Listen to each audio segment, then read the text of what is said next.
Please, don't do this, the voice said softly. It was Daniel. He had seen Amara and was very worried. He came closer and said, I don't know everything you are going through, but I care about you. Please step away from the edge. Amara looked at him with tears in her eyes. Why are you helping me?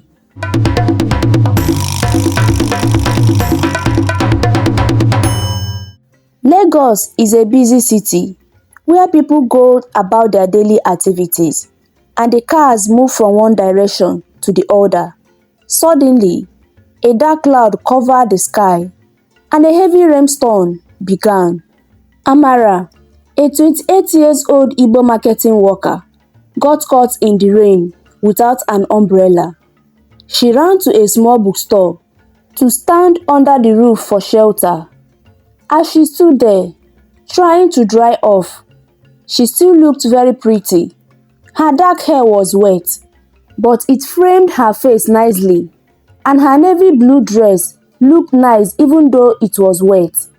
Her warm eyes and the calm look made her stand out. Nearby is a man who was also taking cover from the rain noticed her. He was tall and handsome, with a neatly trimmed beard and a confident look. His warm brown eyes met hers, and he gave her a friendly smile. Stuck in the rain too? He asked softly, his voice gentle over the sound of the rain. Yes, Amara replied with a laugh, hugging herself to keep warm. Lagos weather is always surprising. The man reached into his bag and pulled out a small old umbrella. He offered it to her. It's not much, but it's better than nothing. I am Daniel, by the way. I'm Amara, she said, taking the umbrella with a smile. Thank you, Daniel. They stood under the roof, engaging on a small conversation about the weather. Then slowly, their conversation went deeper. Amara learned that Daniel was an architect who wanted to design famous buildings. And Daniel found out that Amara dreamed of starting her own marketing agency. When the rain slowed down to a light drizzle, Daniel asked, would you like to get some coffee? There is a cafe nearby. It's warm and we can dry off. Amara thought for a moment and then nodded. I would like that. The cafe was warm and cozy, with the smell of the fresh coffee all around. They sat at the table in the corner and talked for hours, sharing their dreams and stories. By the time they left, the rain had stopped and the streets of Lagos shone under the street lights. Before they said goodbye, Daniel gave Amara his business card. Call me if you ever need someone to talk to, or if you need another umbrella, he said with a smile. Amara smiled softly. I might do that. Thank you for today, Daniel. As she walked back to her car, Amara couldn't stop thinking about Daniel. Their meeting felt special, and Daniel felt the same way as he watched her walk away, both wondering if this was the beginning of something special. Amara and her friend Kemi were excited to visit a new club that night. They wanted to have fun and relax after a busy week. The club was full of people, dancing and enjoying the loud music. Colored lights flashed everywhere, making the place feel lively and exciting. This place is awesome, Kemi shouted over the music as she danced with Amara. I know, I really needed this, Amara said, smiling and moving to the music. After a while, Amara decided to get a drink. She went to the bar and waited. While waiting, she noticed a group of guys nearby. One of them looked familiar. It was Daniel, the man she had met at the cafe. He was with his friends, who who were laughing and teasing him loudly. "Come on, Daniel, show us what you have got," one of his friends joked. "Yeah, prove you are not all talk. Go talk to a girl," another friend added, laughing. Daniel looked a bit uncomfortable and took a big sip of his drink, looking uneasy. Amara hesitated for a moment but decided to say hello. "Hi, Daniel. What a surprise seeing you here," she said with a smile. Daniel turned and smiled back. "Amara, I didn't expect to see you here either." "Yeah, just out for some fun. It looks like your friends are really giving you a hard time," Amara said, glancing at his rowdy friends. Daniel shrugged. "Yeah, there can be a lot to handle. Would you want to stay in our table with my friend Kemi and I for a moment?" Amara asked. Daniel looked relieved. "Sure, that sounds nice." They went to their own table and started talking. Daniel seemed too relaxed, and Amara enjoyed their chat. They laughed and shared stories, making the night even more fun. After some time, Amara excused herself to go to the restroom. The club was crowded, and the lights were flashing all around. As she made her way through the people inside the restroom, it was lonely, and the lights were very dim. She was busy thinking about how fun the night had been so far. When she finished, she washed her hands and was about to leave when she felt a rough hand on her shoulders. "Hey, where do you think you are going?" A man's voice slurred from behind her. Amara turned around, startled. The man was clearly drunk. "Who are you?" Amara asked, trying to stay calm. Suddenly, the man grabbed her and dragged her into a darker corner of the restroom. The lights were dim, and the loud music drowned out her voice when she tried to scream. "Let me go!" Amara cried, her voice shaky, but the man was too strong, and she couldn't break free from his grip. It felt like a very long time, and Amara was so scared and confused. The man finally let her go. What Amara didn't know was that the man was Daniel, who was too drunk to even realize what he had done. When Daniel realized what had happened, he was horrified. He stumbled away, feeling ashamed. Amara was left shaking and scared. She quickly left the restroom, looking out for Kemi. Kemi saw that something was wrong right away. "Amara, what happened?" she asked, looking worried. I need to go," Amara said, her voice trembling. "Please, let's leave." Without asking more questions, Kemi took Amara's hand and hurried her out of the club. What was supposed to be a fun night had turned into a terrible one for Amara. She had no idea that Daniel, the man she had met before, was the one who had hurt her. Both of them would now face a difficult and painful path ahead, with their life tangled together in a way they could never had imagined. The days after what happened were very difficult for Amara. What was supposed to be a fun night turned into a bad dream. Her life, once filled with happiness, now felt dark and lonely. Amara took time off from her work because she couldn't think about anything except her sadness. Her apartment, which used to feel safe, now felt like a small sad place. Kemi, her friend, stayed with her and tried to help her feel better. One morning, Kemi brought a plate of rice in front of Amara. "You need to eat something," Kemi said softly. "I'm not hungry," Amara said weakly. Kemi sat beside her, worried.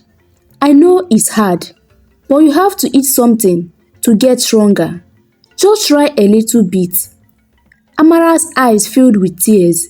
How can I eat when everything feels so bad? I just want this nightmare to end. Kemi held her hand gently. I am here for you. We will get through this together. Step by step. Let's start by eating a little food. Amara slowly ate few spoons, but it didn't make her feel much better. At the same time, Daniel, the man who hurt her, felt very sad. He woke up feeling confused and sick after that night. When he realized that Amara was the one he had hurt, he felt guilty and ashamed. Daniel was too scared to talk to Amara. He didn't know how to explain what had happened. Instead, he watched her from far away, too afraid to go near her.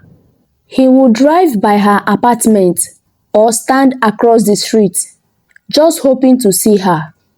Every time he saw how sad she looked, his heart hurt even more. One afternoon, Daniel stood on the street, watching Amara from a distance as she sat on her balcony, looking lost. I am sorry, he whispered to himself. I wish I could make it right. Even though he felt terrible, Daniel couldn't go and talk to Amara. He was afraid he would make things worse, and he felt trapped by his shame. Amara kept struggling. She found it hard to leave her apartment and didn't want to see other people. Kemi tried to help her by suggesting they go outside. Maybe a walk in the park would be nice, Kemi suggested. It might help you feel a little better. Amara was nervous. I don't think I can. I'm scared of being around people. Kemi spoke kindly but firmly. I understand, but you can't stay inside forever. A little fresh air might help you. Amara agreed to go for a short walk. A park was quiet and peaceful, but it didn't take away her sadness. As time went on, Daniel still struggled with his guilt. He stayed far away from Amara, watching her from a distance, but not knowing how to make things better. Both Amara and Daniel were in pain, trying to find a way to heal from what had happened. Months had passed since the terrible night, and Amara was trying her best to get back to her normal life. She went to work, but deep inside, she still felt very sad. One morning, she woke up feeling really sick and decided to go to the hospital, hoping it was nothing serious. At the hospital, the doctor had some shocking news for her. Amara, you are pregnant, the doctor said gently. Amara's heart sank. It felt like her whole world was falling apart. Being pregnant reminded her of the awful night, and she felt scared and upset. She didn't know how she was going to deal with this new problem. After leaving the hospital, Amara felt lost and alone. Her life seemed like it was crumbling around her. She didn't know what to do or how to handle this big change. Meanwhile, Daniel, who had been watching Amara from afar, saw her coming out of the hospital. She looked very sad, and this worried him even more. He decided to follow her from a distance, trying to figure out what was wrong. As he watched, he noticed that Amara was pregnant. This news hit Daniel hard. Knowing that Amara was going through a big problem because of what he had done made him feel even worse. He started thinking about how this would change her life, her job, and her future. How did everything go so wrong? Daniel asked himself, feeling helpless. How can I fix this? How can I make it better? He wished he could turn back time and stop everything from happening. The thought of Amara Having to face all this by herself was too much for him. Daniel kept thinking about that night, full of regret.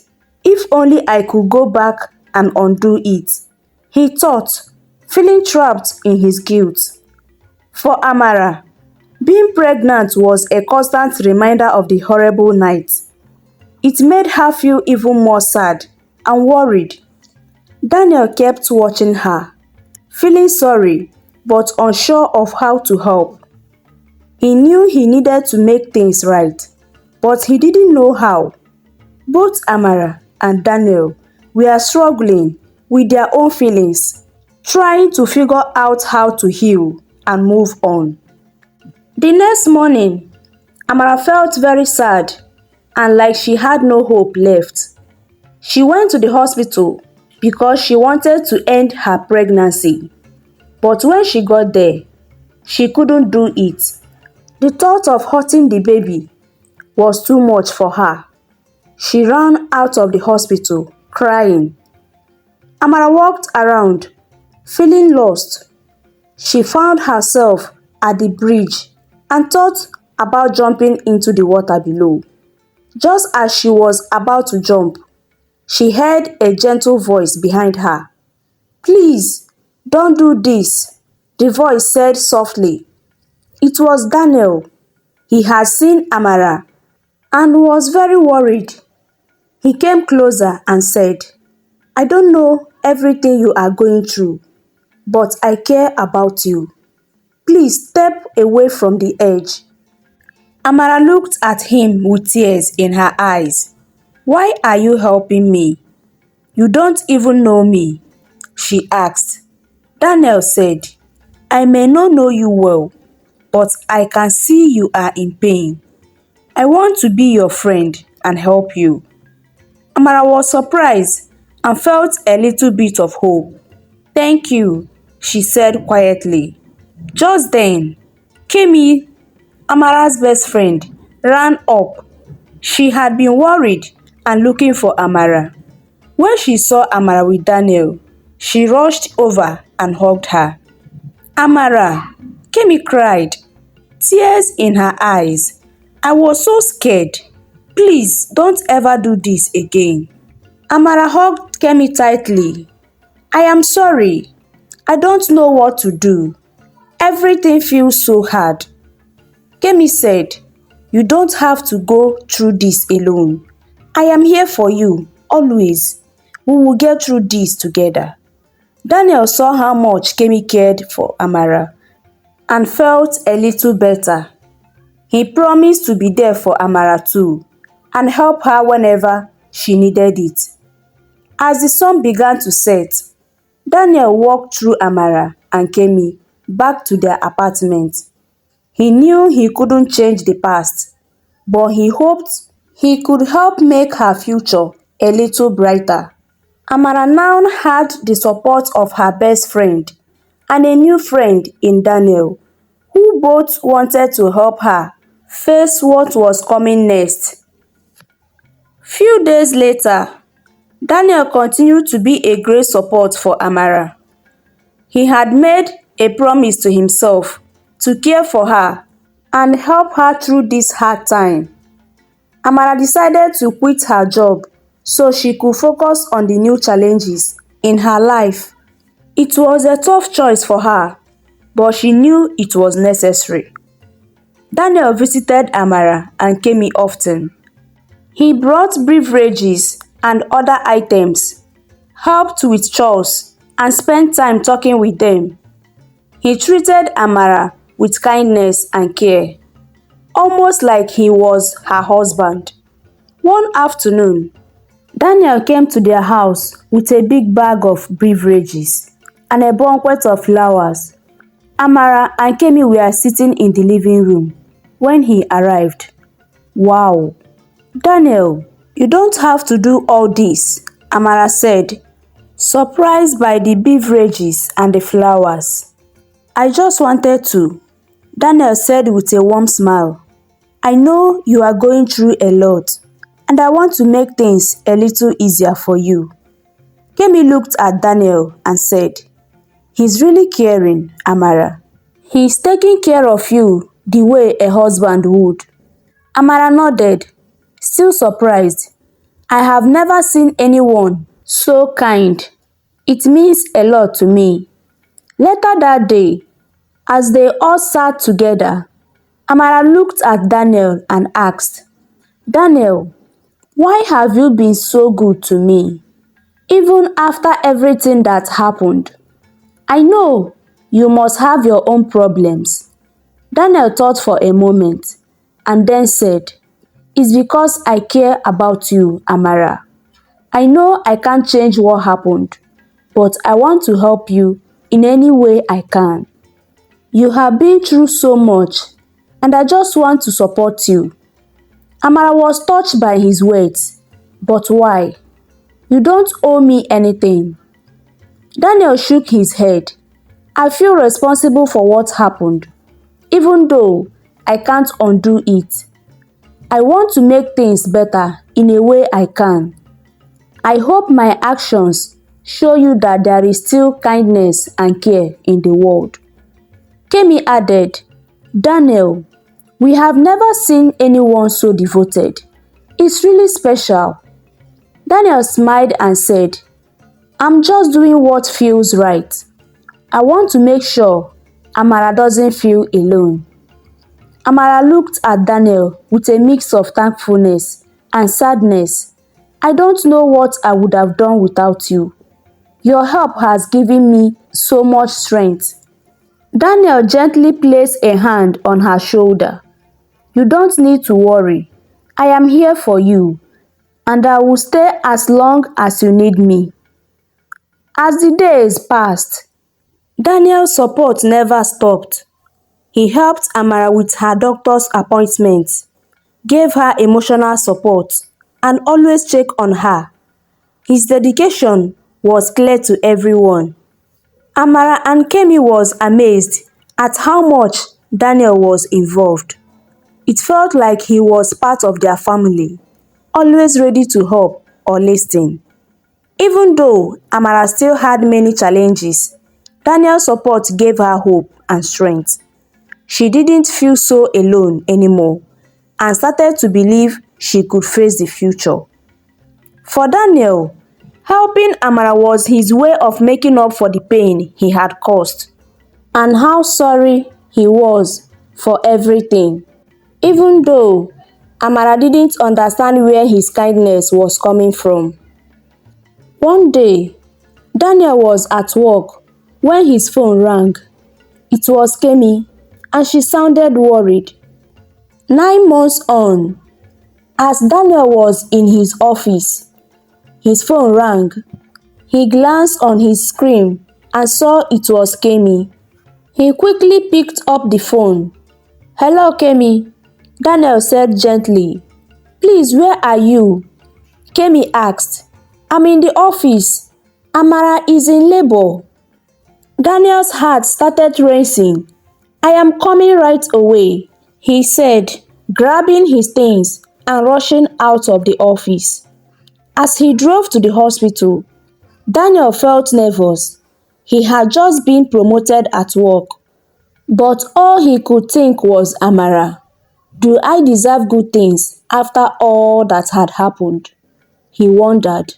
When he got to the hospital, Kemi was waiting for him in the lobby. She's inside the delivery room, Kemi said, looking relieved. I'm glad you made it. After a while, the doctor came out. How is she? Daniel asked, looking worried. Doctor smiled. Amara and the baby are doing very well. It's a baby girl. Congratulations. Daniel felt a wave of relief. Daniel and Kemi went to the recovery room where Amara was resting. When Amara saw him, she smiled weakly. Daniel, you came? She said softly. Of course, Daniel replied, gently holding her hand. I promised I would be here. Kemi looked surprised. Then the doctor came in and asked, Are you Amara's husband? Amara and Kemi looked at Daniel in shock. Daniel paused and said, "I'm her fiancé." Amara and Kemi were surprised. Kemi asked, "Fiancé? But you haven't proposed yet. Why do you say that?"